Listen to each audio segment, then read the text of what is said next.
American राष्ट्रपति Donald Trump को पड़ी फेडरल कोर्ट की मार। फेडरल कोर्ट ने कहा इलीगल है टैरिफ, नहीं चलेगी ट्रंप की मनमानी। क्या है पूरा मामला, जानते हैं विस्तार से। नमस्कार दोस्तों, मैं हूँ रोहिणी पिंपड़कर और आप सभी का स्वागत करती हूँ पॉलिटिक्स की दुकान में। और आज बात करेंगे कैसे हुई ट्रंप की किरकिरी। अमेरिकन राष्ट्रपति डोनाल्ड ट्रंप के सिर पर सवार हुआ था टैरिफ का भूत और उन्होंने अनाउंस कर दिया था कि अब से अमेरिका सभी इंपोर्ट पर लगाएगा अलग अलग टैरिफ। लेकिन अब इस टैरिफ के भूत को अमेरिकन फेडरल कोर्ट ने ट्रंप के सिर से उतार फेंका है। बेचारे ट्रंप न घर के रहे न घाट के।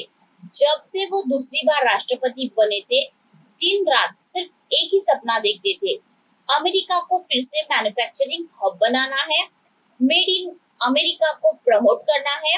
इन शॉर्ट, अमेरिका को आत्मनिर्भर बनाना है। अमेरिका में जो भी चीज बाहरी देशों से आएगी तो उनको देना पड़ेगा टैरिफ, क्योंकि अमेरिका को इकोनॉमिक सुपर पावर बनाना है। तो बीओपी की प्रॉब्लम से निपटना होगा और बैलेंस ऑफ पेमेंट को कम करने के लिए अमेरिका में लगाया गया इंटरनेशनल इमरजेंसी इकोनॉमिक एक्ट 1977। ये एक नेशनल इमरजेंसी एक्ट है। इस एक्ट के लगते ही ट्रंप ने सभी देशों पर आरोप लगाया एक्सटर्नल इकोनॉमिक थ्रेट का और सभी देशों पर टैरिफ लगाना स्टार्ट किया।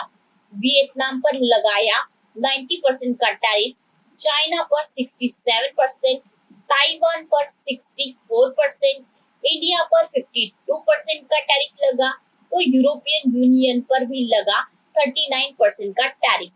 इजराइल को भी नहीं बख्शा गया, वो तो बेचारा अमेरिका से फ्री ट्रेड करता था, उस पर भी लगा यूनिवर्सल टैरिफ। कभी कुछ अनाउंस करते ट्रंप तो कभी कुछ, मानो पूरी दुनिया की अर्थव्यवस्था को डुबाने चले थे ट्रंप। उन्हें लगा अब सभी देश आएंगे टैरिफ को रीडिस्कस करने के लिए, ताकि ट्रंप को भी मौका मिले फिर से ट्रेड टैरिफ को डिस्कस करने का। और हुआ भी वैसे ही। यूरोपियन यूनियन तो अमेरिका से 0-0 की बात करने लगा, वही चाइना तो अपनी ही अकड़ में था।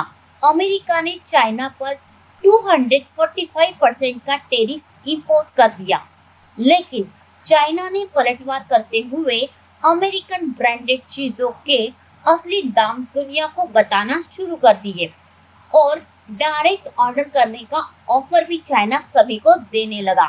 तभी ट्रंप को ये रियलाइज हुआ कि फिलहाल 90 डेज के लिए टैरिफ को रोकना चाहिए और अमेरिका के सभी बिजनेसमैन को समझाना होगा कि सब कुछ अमेरिका में ही बनाओ, नहीं तो तुम पर भी लगेगा एक्स्ट्रा टैरिफ।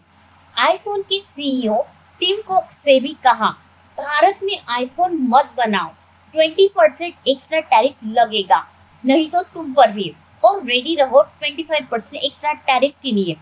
अमेरिकन जनता भी परेशान और सभी स्मॉल बिजनेसमैन भी ट्रंप के इस फैसले से नाखुश थे।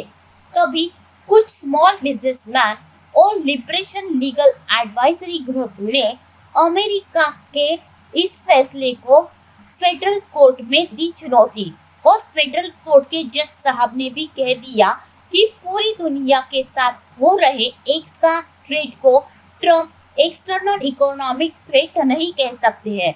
और ऐसा कहकर उन्होंने बिना कांग्रेस को पूछे ही इतने सारे फैसले कैसे ले लिए और इसलिए ये इलीगल है। लेकिन ट्रंप भी इसे सुप्रीम कोर्ट ले जाने वाले हैं। तो क्या होगा सुप्रीम कोर्ट का फैसला, जानेंगे हम हमारे नेक्स्ट वीडियो में। Thank you for watching Pimpadkar academy. Please like, share and subscribe our YouTube channel. Jai Hind.